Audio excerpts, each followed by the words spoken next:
magandang araw mga kaplantita. Ayan, nandito tayo langga sa ating itinanim na labog. Ayan ang labog natin sa mga Ilonggo dyan sa nakakilala ng labog. Grabe yung labog ko pumasok na dito Napakaganda ng kanyang dahon. Ayan wow. Mag-harvest tayo ng labog, ilagay natin sa ating manok. Magluluto tayo ng manok. Ang ganda ng labog. Ang taba niya. Ayan, puputulin natin yan para uusbong uli. Tatalbos uli siya. Masarap yung labog. Masarap yan sa manok. Magluluto tayo ngayon ng manok. Ganyan ang labog natin, Taas na niya, pumasok na dito. Ayan, wow. Grabe, ang ganda. Ang taba. Nasa paso lang yan. Nakapaso lang yung ating labog. Ayun, sa baba, Ayan, nakapaso lang yan. Ang taba na niya, Ganda. Ang ating labog ay galing sa Iloilo. Kay Ate Bibing. Ayan, binigyan tayo ng pantanim ng labog. Ayan, harvestin na natin yan para meron tayong ilagay sa ating manok. Ayan. Wala tayong tagahawak. Gugupit tayo ng ating labog. Ayan, dami yan.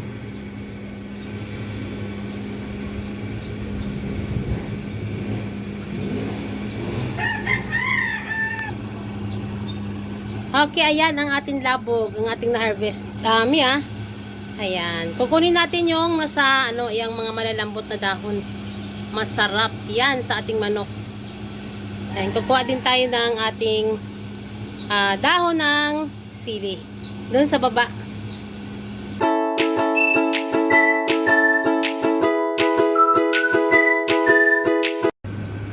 Okay, at kukuha tayo ng ating sili. Grabe yung sili natin, umakyat na Ayan, kukuha tayo ng dahon ng ating sili para sa ating tinola. Kahit konti lang, hindi ganong kadamihan kasi mayroon na tayong labog. Ayan.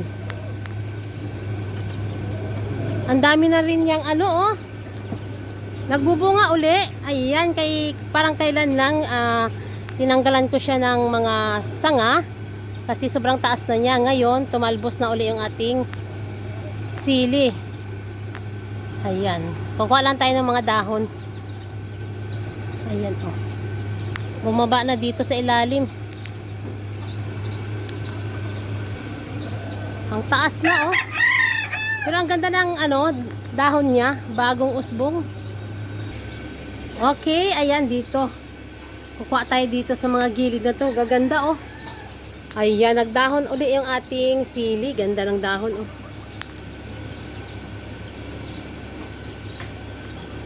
Ang tangkad na ng sili natin, ang taas na niya.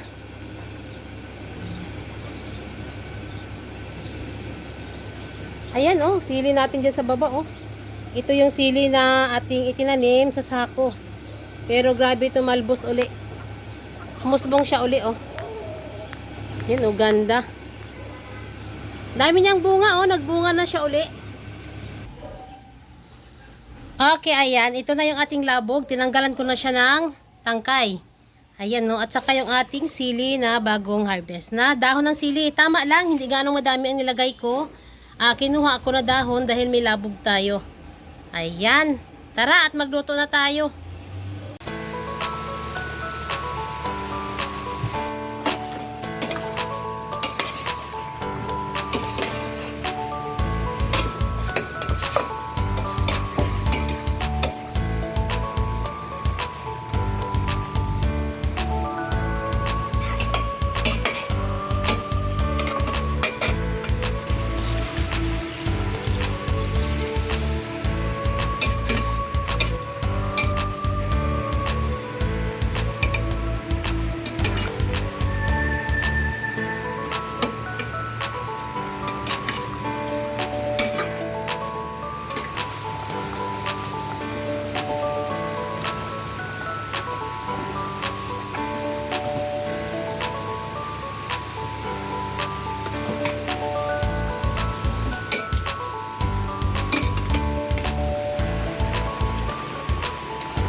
ayan, ito na yung ating manok na may labog.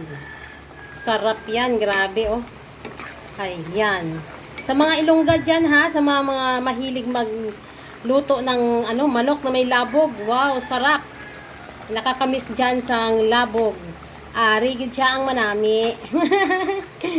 Okay, luto na tayo mga langga. Wow, luto na yung ating manok na nilabugan. Sarap yan. Ayan. Okay, kakain na tayo. Baka malanta pa yung ating dahon ng sili. Ayan, thank you sa inyong lahat. Sa walang sawang panonood sa aking mga vlog. Please subscribe my channel, Inday Names Rooftop Garden. Bye!